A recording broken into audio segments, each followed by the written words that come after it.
this happened right before the show, so we don't have a prepared thing. And I actually kind of talked about it on the pre-show, which we do every day on YouTube before the full show. Amazon workers, historic, like generational win in unionizing a Staten Island warehouse. So it's the first union that's ever been organized at an Amazon facility. The workers in Bessemer got close. They're doing another vote soon, so that'll be coming. And we knew coming into today that the vote was looking good, but they wrapped it up pretty quickly this morning. And so the unionization has happened. I saw, I didn't see the quote attributed, but at one of the like sort of celebrations, one of the workers was quoted as saying, "I'd like to thank Bezos for going to space, because while he was up there, we were down here organizing a union." So, and of course, we know that they spent like over $4 million over the last year specifically lobbying to stop unionization. So pretty big win, Brett. Very big win. I'm very proud of them. That is exactly the case where you should have unions. And the fact that we don't, if you warped back to like the 1970s and told people that bigger companies than General Motors that operate on a larger scale within the United States wouldn't be unionized in their warehouses, they would ask what other apocalyptic events happened.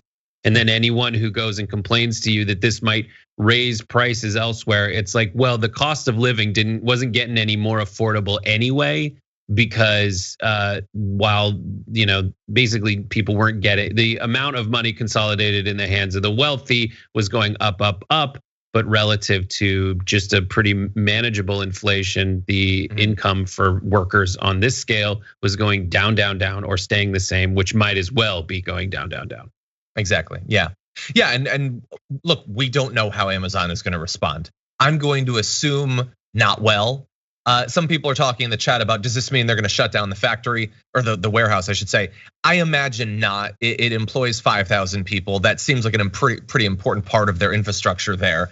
And they have to be looking around the country and seeing the trend. Shutting down one warehouse, I assume, isn't gonna stop this. But it's understandable that people are worried about how a massive corporation like this that has operated under a philosophy of no holds barred and fighting against unionization, God only knows what they would do. And we know, by the way, grocery store chains here in Southern California have shut down multiple stores for similar sorts of things. So it's not impossible, but we're gonna see how they'll respond and how other workers at Amazon and other massive corporations will respond. We've already had a lot of great both strikes over the past year, as well as Starbucks stores unionizing. So yeah, and look, people are pointing out that Walmart has shut down stores for trying to unionize.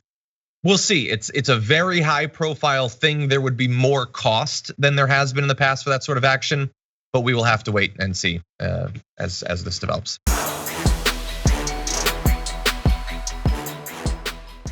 For more political news breakdowns, interviews, stories of activism, and me trying my hardest to care about the occasional big celebrity news story, subscribe to our YouTube channel at youtube.com/The Damage Report. And you can ring the bell wherever it is so you don't miss anything.